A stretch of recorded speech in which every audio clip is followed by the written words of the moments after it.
And for more on the latest developments in the Russia investigation, we turn to the Vice Chairman of the Senate Select Committee on Intelligence, Mark Warner of Virginia. He joins us from Capitol Hill.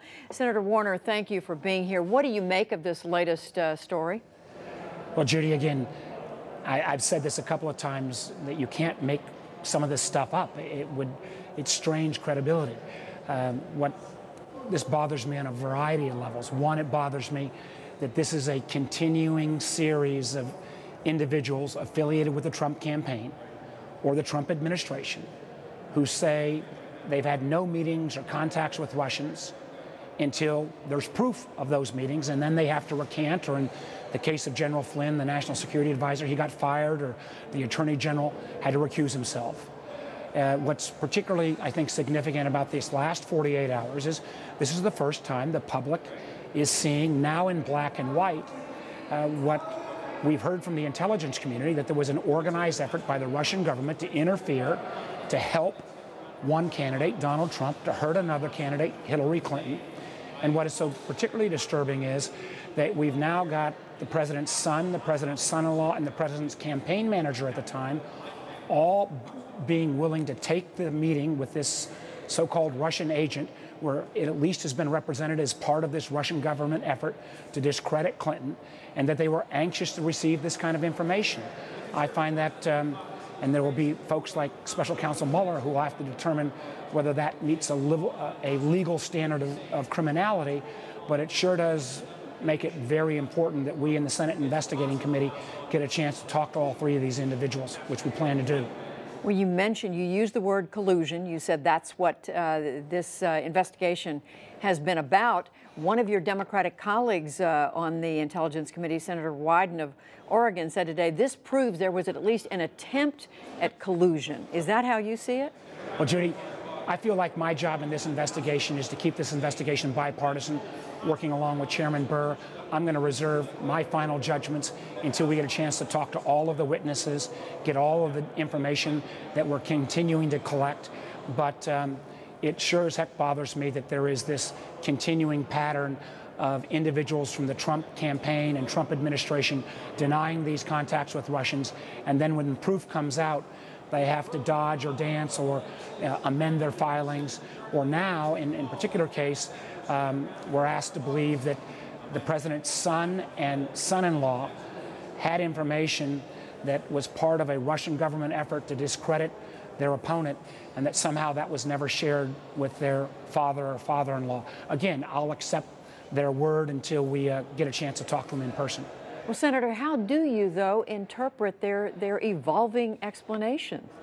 It is, frankly, it's strange credibility that this administration continues to say there's no there, yet we've seen this pattern, not with 1, 2, 3, but literally I think it was close to a dozen individuals that have either been affiliated with the administration, or in the case, certain spokespeople who said, for example, that Jim Comey was fired because of his bad performance with handling the Hillary Clinton emails, only to be corrected by the president himself when he called Jim Comey a nut job in front of the Russians and said it was all about the Russian investigation itself. So we have this constant pattern where this administration does not come clean on these items involving Russia until the proof comes out, and then we hear fairly feeble excuses. I hear you saying, Senator, you're not prepared to pronounce whether there was collusion. You're not prepared to say whether there was illegality. But you've been around politics now for a number of years. I mean, how do you judge, how do you weigh at least the facts on the table at this point? Well, Judy, I've heard some people who are coming to the defense of the president's son that this was a rookie mistake. I don't accept that. I think anyone of any kind of basic knowledge would know that you don't take information from a foreign power, and particularly a foreign power that's an adversary like Russia. And clearly what was laid out in the email in black and white was that this was part of a Russian government effort to help then candidate Trump. And you see, not only was there no pushback on that, but in terms of reading the email, Donald Trump Jr. said, that's great, and wouldn't it be great if we got that information late in the summer.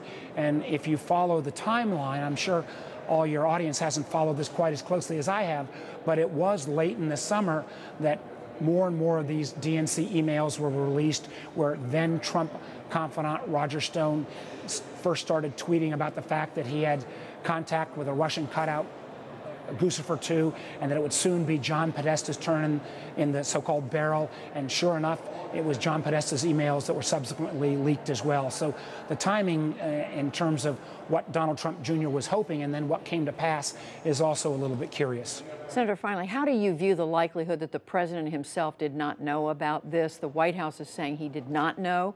Do you take them at their word?